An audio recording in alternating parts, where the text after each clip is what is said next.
আসসালামু আলাইকুম প্রিয় শিক্ষার্থী বন্ধুরা, আমরা আজকে হাফ এডার সম্পর্কে বিশদ আলোচনা করব। হাফ এইচতে হলো হাফ এতে এডার, সংক্ষেপে লেখা হলো। এটা হলো হাফ এডারের ব্লক চিত্র। হাফ এডার ফুল এডার তোমাদের শিখতে হবে, ব্লক চিত্রগুলো চিনতে হবে, ভালো করে বুঝতে হবে, কারণ হাফ এডারের এই ধরনের চিত্র দিয়ে উদ্দীপক আসে, প্রশ্ন আসে। যেমন একটা উদাহরণ দেখো, এই যে একটা প্রশ্ন 17 সালের বরিশাল বোর্ডে।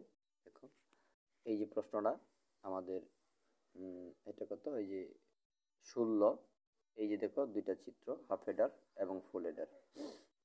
এই উদ্দীপক দিয়ে কিন্তু আমাদের এই যে প্রশ্নগুলো করা হয়েছে। এই যে ব্লক চিত্র 1, এই যে হাফ হেডার মৌলিক গেট দ্বারা যৌক্তিক বর্তনী অঙ্কন করে সত্যক সারণী ব্যাখ্যা করো। যদি আমি এই হাফ হেডার সম্পর্কে আমার পুরোপুরি ধারণা না থাকে তাহলে আমি কেমনি করব? এই জন্য আজকে আমরা হাফ হেডার সম্পর্কে আলোচনা করব। হাফ হেডারের দুইটি ইনপুট থাকে এবং দুইটা আউটপুট থাকে। দুইটা ইনপুট যে কোনো দুইটা সংখ্যা, বাইনারি দুইটা সংখ্যা সে যুগের কাজ করে। এই এস হলো যোগফল আর সি হলো হাতে থাকা ক্যারি বিট, এই জন্য সি। আর এস হলো সাম মানে যোগফল, এই জন্য এস। আর হাফ এডার মানে কি? এডার মানে বাইনারি যুগের বর্তনী। লিখে রাখতে পারো, এডার মানে বাইনারি যুগের বর্তনী। এডার কয় প্রকার? দুই প্রকার, হাফ এডার, ফুল এডার। মনে রাখবে অবশ্যই। এখন হাফ এডারের কাজ কি? হাফ এডারের কাজ হলো দুইটা বিট যোগ করা। সে মাত্র দুইটা বিট যোগ করে যোগফল আর ক্যারি বের করতে পারে। তাহলে 0 আর 0 যোগ করলে যোগফল হবে সাম কত হবে? 0। 0 আর 0 যোগ করলে তো 0 হয়, হাতে থাকে না। এই হাতে না থাকা মানে ক্যারি 0। অনুরূপ 0 আর 1 যোগ করলে 1 হয়, এটা হল যোগফল সাম। ক্যারি নাই মানে 0, এই জন্য সি 0। এখানে 1 আর 0 যোগ করলেও কি হয়? 1 হয়।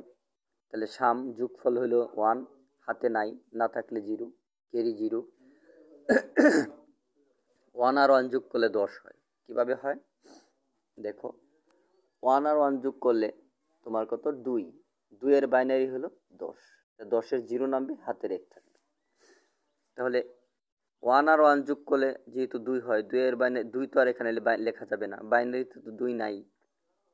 তাহলে 2 আর 1 আর 1 যোগ করলে 2 হয়, 2 এর বাইনারি 10, 10-এর 0, হাতের হলো 1। এই জন্য যোগফল হলো 0 আর হাতে থাকা ক্যারি বিট হলো 1। এখন আমরা এই হাফ এডারের সত্যক সারণী দেখো কিভাবে। সত্যক সারণী হলো এই যেভাবে ইনপুট এবং আউটপুট দুইটা গড় তৈরি করতে হবে। ইনপুট আউটপুট দুইটা গড় তৈরি করে তারপর ইনপুট হলো এ বি বাইনারি মানগুলো আমি এইভাবে বসাবো। ইনপুটের মধ্যে কিভাবে বাইনারি মানগুলো বসাবে? ডানে যে ইনপুটটা, এই করে আমরা একটা 0 একটা 1, একটা 0 একটা 1, এটা সব ধরনের ইনপুটের মধ্যে একই নিয়ম, এভাবেই বসাবে। যত সত্যক সারণী আছে প্রত্যেকটা সত্যক সারণীর ইনপুটের মান এইভাবেই বসাবে। ডান পাশের ঘরটা দিবে একটা 0 একটা 1, তখন একের ডবল কত? 2। পরের ঘর যে দ্বিতীয় ঘরে যখন সামনের দিকে আগাবে বাম দিকে, ওই ঘরে হবে দুইটা 0 দুইটা 1, কারণ এই ঘরে হলো একটা 0 একটা 1, একের ডবল 2, দুইটা 0 দুইটা 1। পরে যদি আরেক ঘর থাকে ওই ঘরেও কিন্তু আবার এই 2 এর ডবল কত? 4, তাহলে 4টা 0 4টা 1, এভাবে হইতো সবসময় ডবল এভাবে বাড়বে। এভাবেই সকল ইনপুটের মান এই নিয়মে বসানো হয়। শুধু এই হাফ এডারের ক্ষেত্রে এরকম না, যত গেট আছে প্রত্যেকটা গেটের ইনপুট সংখ্যা এই নিয়মেই বসানো হয়। এখন আউটপুট দেখো, এস এবং সি। এস হলো সাম যোগফল আর সি হলো ক্যারি বিট। এখন আমরা 0 আর 0 যোগ করলে 0 হয়, যোগফল ক্যারি নাই, এই জন্য 0। 0 আর 1 যোগ করলে 1 হয়, যোগফল 1, এস হলো 1 আর ক্যারি না থাকার কারণে 0। তাহলে সি হলো তোমার 0। 1 আর 0 যোগ করলে 1 হয়, ক্যারি না থাকলে 0। আর 1 আর 1 যোগ করলে 10 হয়, 10-এর 0, হাতের আছে 1। তাহলে 1 আর 1 যোগ করলে 10, 10-এর 0, তো 1 আর 1 যোগ করলে 10, এটা কিন্তু স্বাভাবিক নিয়মে, দশমিক নিয়মে, বা আমাদের সাধারণ মানুষ যদি শুনে সেটা হাসবে, কারণ আমরা জানি যে 1 আর 1 যোগ করলে 2 হয়, কিন্তু 2 এর বাইনারি হলো 10, এই জন্য 10। 10-এর শূন্য হাতের আছে 1। তো এইভাবে আমরা এই বিটগুলো করব। এখন আমরা এই ইনপুট থেকে সত্যক সারণী থেকে, এই সত্যক সারণী থেকে আমরা আগে লজিক্যাল ফাংশন তৈরি করতে হবে, তারপর তোমার গেট আঁকতে হবে। লজিক্যাল ফাংশন দেখো, এই যে এস সমান কত পাইলাম, এস সমান দেখো এই যে এস এর ঘরে যেই গড়টি 1 আছে, এই যে যেই ঘরে 1 আছে এই ঘরের ইনপুটের মানগুলো নিতে হবে। আর এই যে যেই লাইনে 0, এই যে যেই লাইনে 0 এইগুলো নিতে হবে না, শুধু যেই লাইনে 1 আছে এই দুই লাইনে 1, এই দুই লাইন নিতে হবে। আর উপরেরটা আবার নিচেরটা নিতে হবে না, কারণ এই উপরেরটা আর নিচেরটা কি 0, 0 লাইন নিতে হবে না। 1 যে লাইনে আছে এই লাইনের ইনপুটগুলো আমরা নিব। তাহলে এটা এ 0 বি 1, অর্থাৎ 0 যে ঘরে এই ঘরে হলো এ নট দিতে হবে, আর বির ঘরে বি দিতে হবে। এই যেরকম এই যে এ নট বি, এর উপর নট কেন হইলো, কারণ এই যে এর মান কিন্তু 0, এই জন্য নট হয়েছে। আর বির মান কিন্তু 1, এই জন্য কি হয় নাই, বি নট হয় নাই।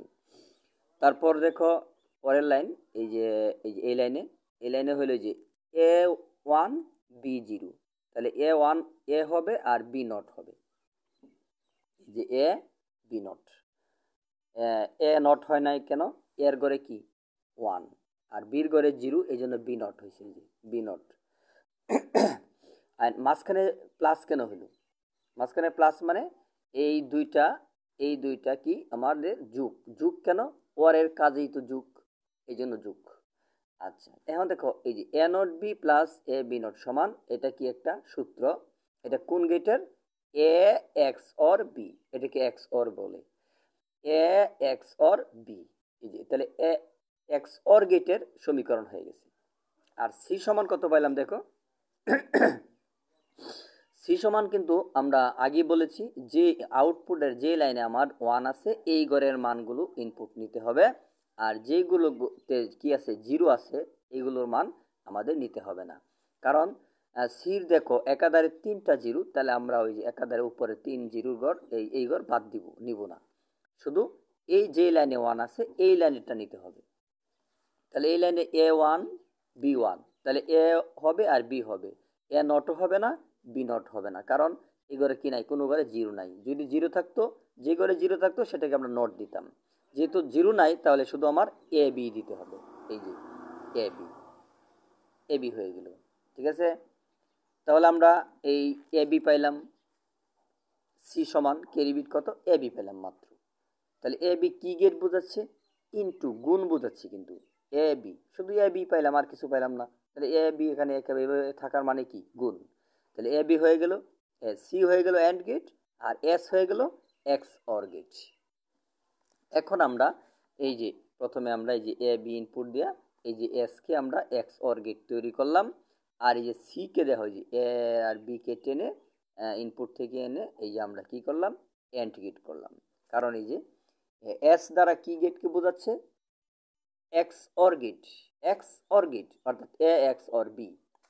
এই যে A not B plus A B not সমান এ এক্স অর বি, এটা একটা সূত্র। তাহলে এটা এক্স অর গেট, তাহলে আমি এই যে এস সমান এক্স অর গেট আঁকলাম, আর সি বোঝাচ্ছে কি, অ্যান্ড গেট, অ্যান্ড গেট। এই যে আমরা সি আমরা অ্যান্ড গেট আঁকলাম। এখন দেখো ওই যে আমরা সির যে শুধু 1-এর গড় নিলাম, একটা গড়, আর এই বাকি 3 গড় নিলাম না কেন, অর্থাৎ 3 গড়ে কি 0, আমি আগেই বলেছি 0 লাইনগুলো নিতে হবে না, শুধু 1-এর লাইন নিলে হবে। এখানেও দেখো এই যে 0 আছে উপরে নিচে, এই 2 গড় কিন্তু আমরা বাদ দিয়েছিলাম, ঠিক আছে না, আমি আবার পুনরালোচনা করছি এই জন্য তোমাদের মনে থাকার জন্য। হ্যাঁ, 0 যে লাইনগুলো এগুলো নিতে হবে না, শুধু যে লাইনে 1 আছে আউটপুটে এই লাইনের ইনপুটগুলো নিতে হবে। আশা করি কতটুকু বুঝতে পারছো তুমি, আমাদেরকে কমেন্ট করে জানাবে। এবং এটা হলো হাফ হেডারের বিশদ আলোচনা, আমরা আগামী ভিডিওতে করব ফুল হেডার সম্পর্কে। তাই হাফ হেডার শুধু কি কাজ করতে পারে, ওই 2 বিট যোগ করে এই যোগফল এবং ক্যারি বের করতে পারে, তার কাজ এই পর্যন্তই সীমিত। ঠিক আছে, খুদা হাফেজ।